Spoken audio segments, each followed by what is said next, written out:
नमस्कार दर्शकों साथियों, मैं हूं शशि शर्मा। आप देख रहे हैं दबंग खबरें। दर्शकों, आज हम अस्मिता क्लब में मौजूद हैं और मेरे पीछे देख रहे हैं ये बैनर लगा हुआ है पत्रकार परिषद।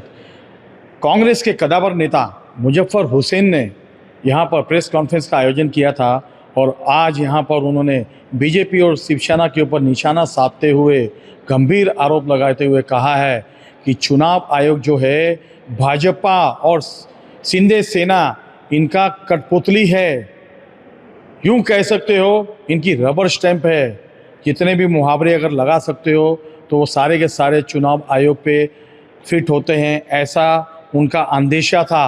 और उन्होंने अंदेशा जताया है कि सारे का सारा काम जो है चुनाव आयोग में जो यादियाँ का गड़बड़ी हुई है और भाजपा और शिवसेना के चलते हुई है, नहीं तो नहीं होनी चाहिए। आने वाले समय में इसका खामियाजा भुगतना पड़ सकता है विरोधी पार्टियों को। आइए जानते हैं उन्होंने क्या कहा और किस तरह का आरोप लगाया है। इलेक्शन कमीशन का मुद्दा था और आचार संहिता का मुद्दा था। हमने पिछले विधानसभा के चुनाव में जो इलेक्शन के दौरान जो धांधली हुई, आचार संहिता का भंग हुआ और इलेक्शन कमीशन आंख बंद करके बैठा रहा, देखता रहा और इलेक्शन खत्म होने के साथ अपने लैपटॉप कंप्यूटर्स उठा करके चले गया।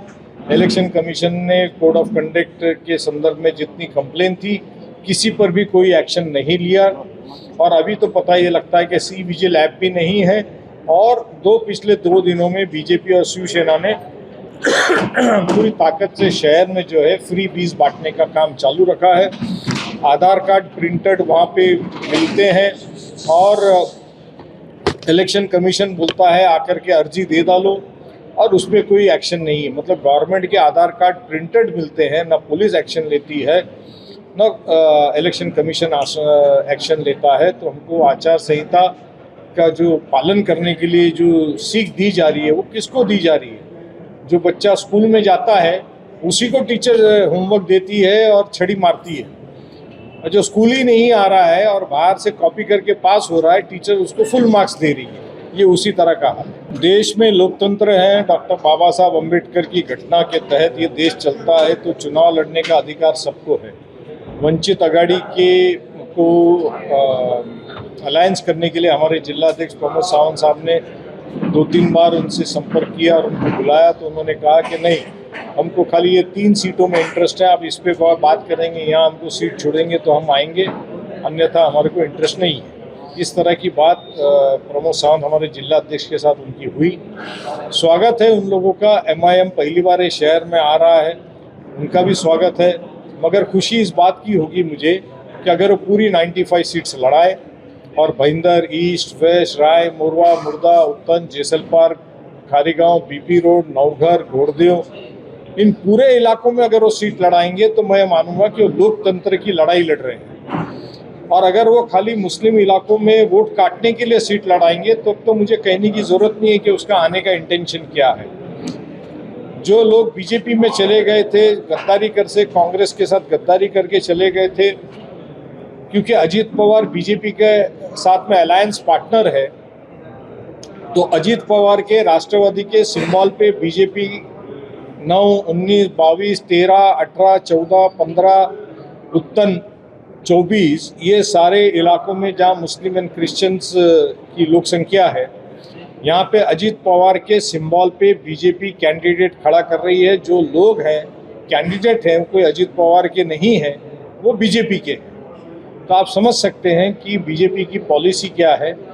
जितनी तरकीब हो सके उतनी तरकीब तुक्के लगा करके कांग्रेस का secular vote bank, Mahavikas Aghadi का सेक्युलर वोट बैंक को डिवाइड करना, ये उनकी पॉलिसी है। लेकिन क्या आप उनको देखकर खतरा महसूस कर रहे हैं कि उनको से आपको काफ़ी नुकसान होगा? देखिए, खतरा तो सेना बीजेपी को लगता है। इसके लिए इलेक्शन कमीशन उनके जेब में, प्रशासन उनके जेब में, पुलिस उनके जेब में।